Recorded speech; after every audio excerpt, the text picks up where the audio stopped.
Hey everyone, it's Sarah Guthals here, and today I just wanted to show you a little Minecraft world that I put together on different STEM exhibits. And if you were at one of my workshops in ISTE in Philadelphia or Minecon in London, then you would have seen me demo this. So this is all in a single player world, and I just called it STEM exhibits. And I'm just going to kind of walk you around the different ones that we've made here. So first of all, I have these ramps, and so this might be a great way of teaching physics. The height and slope of a ramp will affect how far a cart might go. Now the only difference between these three ramps is the height. The slope is the same, and so as we can predict, the higher one will go farther. And you'll notice that I put blue and green alternating so that we can easily count, or at least visually see how far the cart has gone. The way that I've made this is using redstone, so I have a lever here connected to redstone trails that are each connected to a piston that will push the cart once I pull the lever. So let's check it out. We can pull the lever and all the carts get pushed at the same time, and of course the taller one will go farther. This one goes to about 7, 9, and 11. I also added some signs here just to kind of show that you could, I just pushed that card a little bit. You could even have signs to kind of show the differences in distance.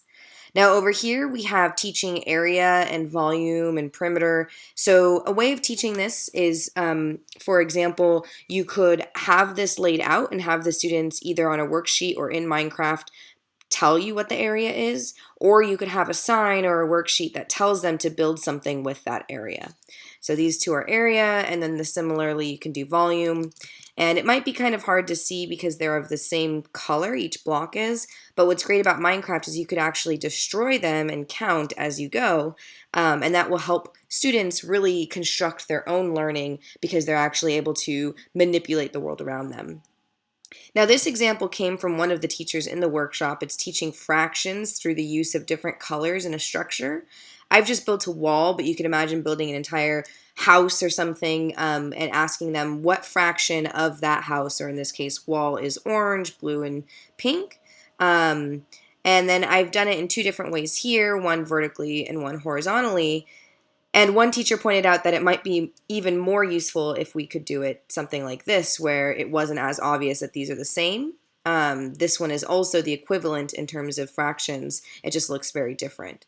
So this is also a way of just kind of showing students that there are different ways of representing the same fractions. Over here I've built some logic gates. We have a NOT gate, which basically means that whatever input I give it, the opposite will come out.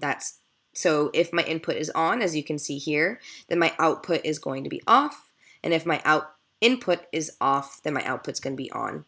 This is a very simple circuit. It's just got a lever with some redstone, a stone block with a redstone torch on the side of it, and then redstone connected to a lamp here. So that's a NOT gate. I've also put a sign here to just kind of explain it. Oh, it's starting to get dark. I'm going to go ahead and make it light again, just to kind of explain it here. But this really allows the students to just explore it and figure it out and maybe create their own logic gates. We've also created an AND gate, which means that the input, both input 1 and input 2, must be true in order for our output to be true. So even if just one of them is on, our output will not be on. So both of them have to be on for our output to be on. And the way that this is working is that we're actually short-circuiting whenever one of them is on. So these, if at least one of them is on, sorry, if at least one of them is off, then these two will both be on. This little bit of redstone right here will be on, which basically is short-circuiting this redstone torch. And so we can see that when this one's off, that redstone still is on because of this redstone torch, but when they're both off, then that means that this torch is on because we're no longer short-circuiting it. So that's one concern that a lot of educators have, is that it's not exactly real circuitry design, but what's great is that you can actually teach circuitry design through something manipulative like these redstone circuits or gates, And then you can talk about the differences between how it is in Minecraft and how it is in the real world. The concepts are still the same, though the details might be a little different.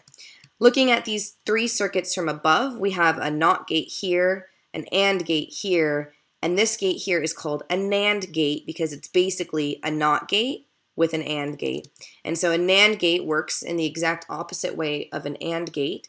Basically, the only way to turn the lamp off is when both switches are on.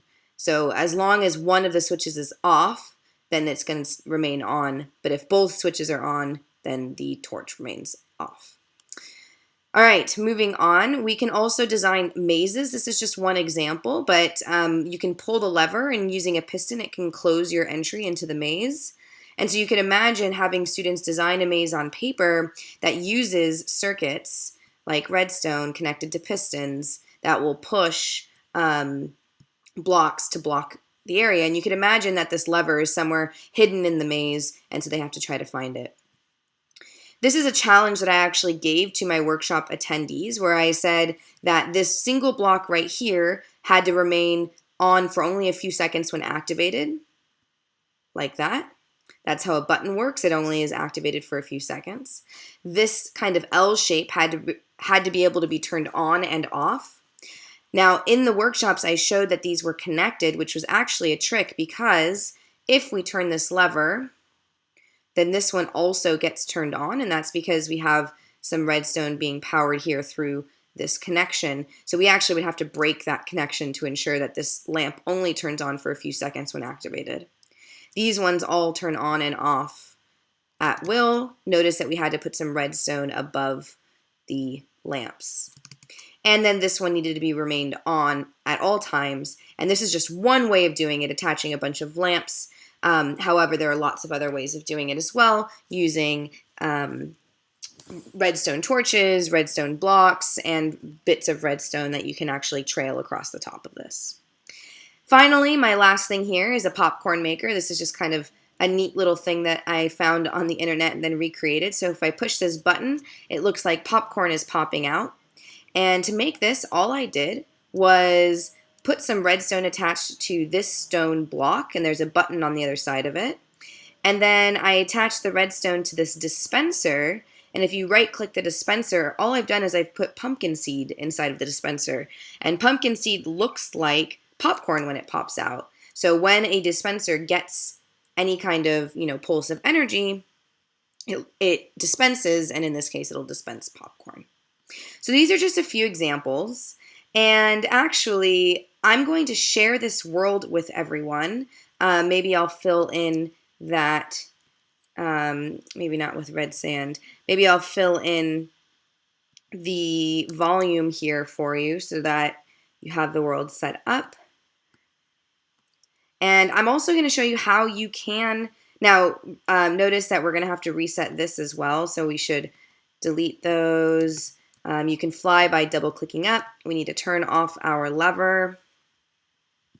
And then we need to replace our tracks and then put a minecart there. So we'll replace our tracks and put a minecart, and we'll replace our track and put a minecart.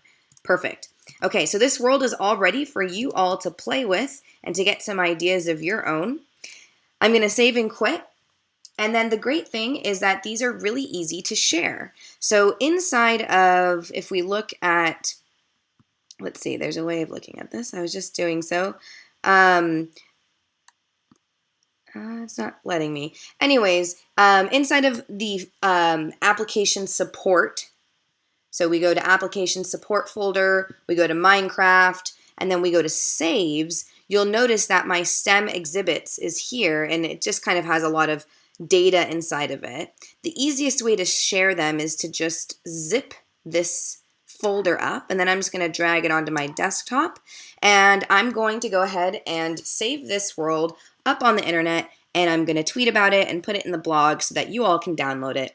And then the way that you do it is you just, let's say I didn't have this inside of here, so let's go ahead and just delete this. So I don't have that world anymore, and if we go into Minecraft and open it, that world is now gone. However, since I put it on my desktop. There's STEM exhibits. I can drag that back into, so I'm going to open that back up. So we're going to go into library, application support, Minecraft, saves, and I'm going to go ahead and open that folder up. So here are my saves, and here's my STEM exhibitions, and I'm going to drag that into my saves folder. So now it's back inside of my, where did that go? There it is. Nope. Sorry about that. Let's see. I don't know where that went. Let's just try that again. So STEM exhibits, and we're going to open up this folder, and we're going to make sure that we drag STEM exhibits down into here. There we go. And now we got STEM exhibits inside of here, and now when we look at single player, we have it back in here again. So again, the easiest way to share worlds, or one of the easiest ways of sharing worlds, is to just go into library, application support. We can open that up here. So library, application support, Minecraft, saves, and then you can open up that folder. You can zip that whole entire folder that you want. And so for example, STEM exhibits. And if you want to take my STEM exhibits and put it inside of your Minecraft single player saves, then you can go ahead and do that by doing exactly what I just did, unzipping the folder and then moving it in there, and then you'll find it in here. And it's the exact same world we were just looking at. And there is everything. Awesome. So let me know if you have any questions. Feel free to tweet at me or reply on this blog post. I would love to see the kinds of STEM concepts that you've taught using Minecraft or are thinking of teaching. And so if you make a world, I'd love for you to share it with us as well. Happy modding, happy Minecrafting.